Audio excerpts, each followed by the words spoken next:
Cutting से पौधे उगाना तो हम सब गार्डनर्स को अच्छा लगता है, लेकिन कुछ ज़रूरी इन्फॉर्मेशन के अभाव में हमारी कटिंग कई बार ख़राब हो जाती है, कई बार गलने लगती है और कई बार हमें पता नहीं होता कि कटिंग को लगाना कैसे है।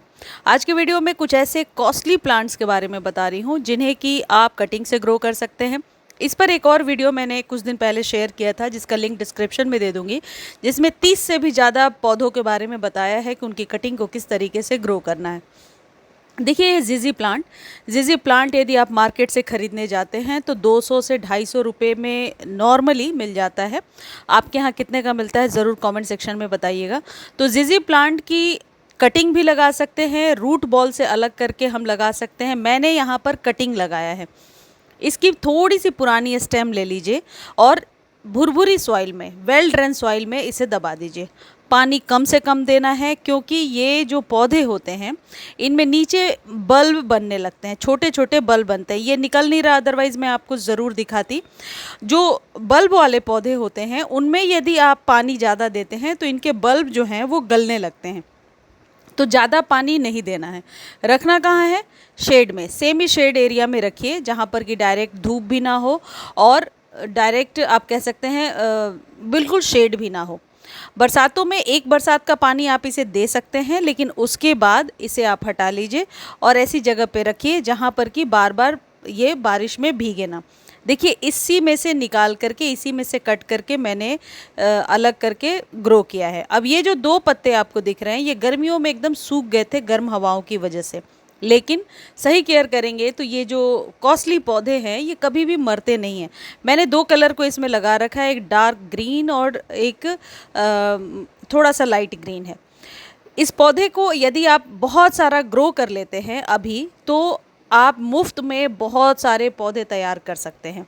इसकी कटिंग लगाने के लिए आपको किसी भी पेंसिल साइज़ की कटिंग लेनी है जो थोड़ी पुरानी हो, क्योंकि जो न्यू कटिंग होती है, मान लीजिए न्यू स्टेम आपने ले लिया तो उसके सेल्स डेवलप नहीं रहते हैं, इसलिए वो ग्रो नहीं होता है।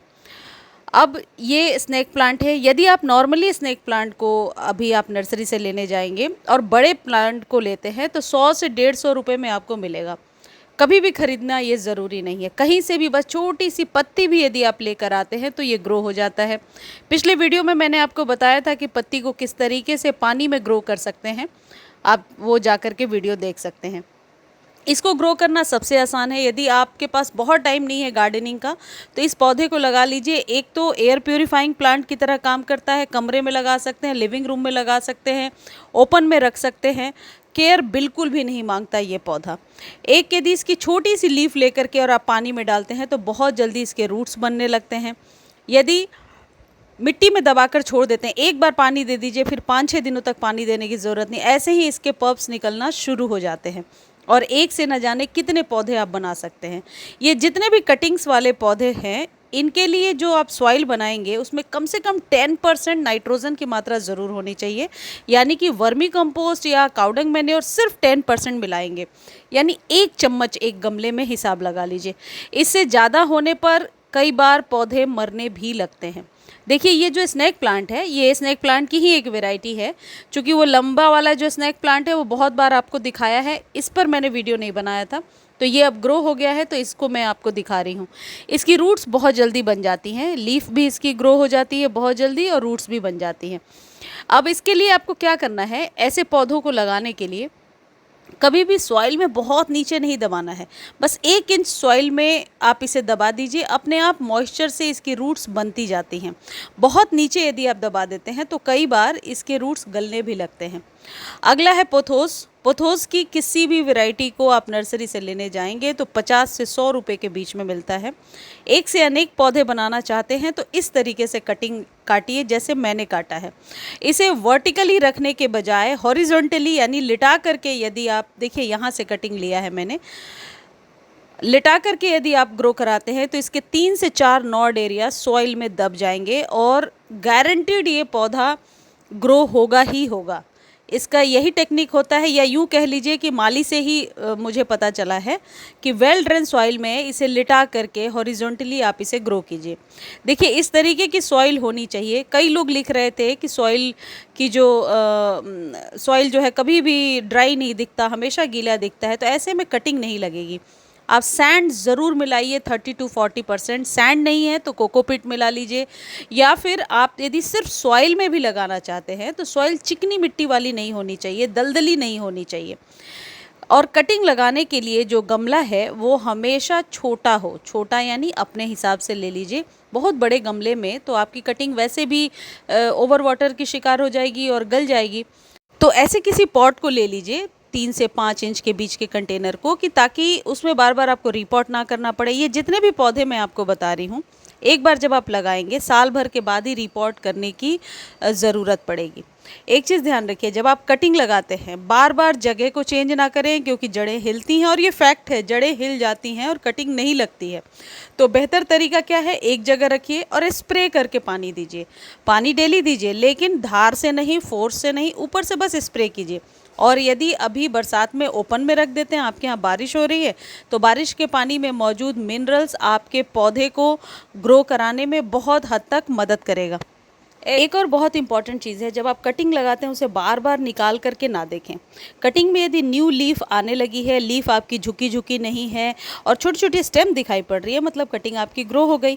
अगला है जेड का पौधा। ये वास्तु के अनुसार अपने घर के मेन एंट्रेंस पर भी आप लगा सकते हैं और इस पौधे की कटिंग बहुत आसानी से लग जाती है। वैसे ये जेड की ना एक बड़ी वाली वैरायटी आती है, क्रैसुला जिसे कहते हैं। इसमें छोटे पत्तों वाला भी आता है, जिसे शायद इंच का पौधा कहते हैं, मैंने लगाया नहीं है उसे। इसकी बहुत छोटी सी कटिंग भी लग जाती है। देखिए मैंने कटिंग लगा रखा है। बस एक ही चीज़ का ध्यान रखना होता है, क्योंकि ये सकुलेंट की वैरायटी है, तो जैसे ही आप ओवर वाटर करेंगे इसकी पत्तियां पहले पीली होकर गिरेंगी, फिर ये स्टेम गलना शुरू हो जाएगा। शेड में ये पौधा ग्रो नहीं होगा। यदि आप धूप में रखेंगे तो बहुत अच्छी ग्रोथ आप इसकी ले पाएंगे।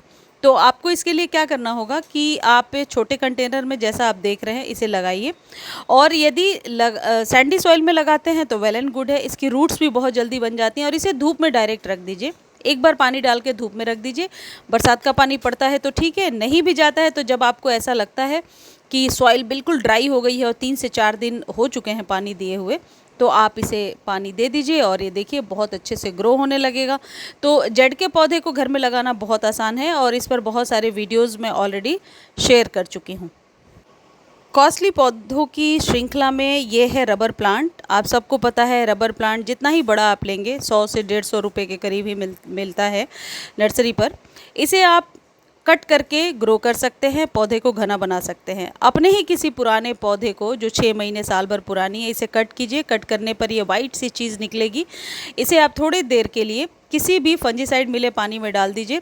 और हाँ, इन पौधों को लगाने के लिए रूटिंग हार्मोन घर पे बना सकते हैं, जिसका लिंक मैं डिस्क्रिप्शन में दे दूँगी।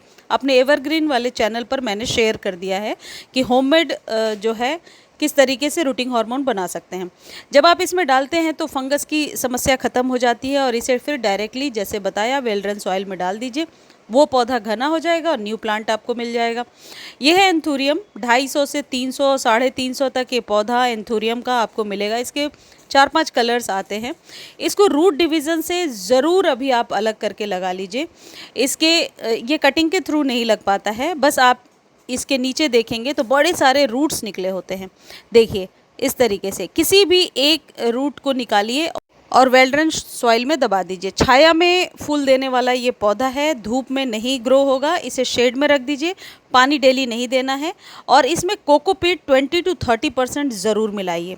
एक ही बार 6 इंच के कंटेनर में लगा लीजिए ताकि बार बार आपको रिपोर्ट ना करना पड़े। इन पौधों को ज़्यादा पानी नहीं देना है, धूप नहीं देना है। मुझे उम्मीद है ये जानकारी आपको अच्छी लगी होगी। धन्यवाद।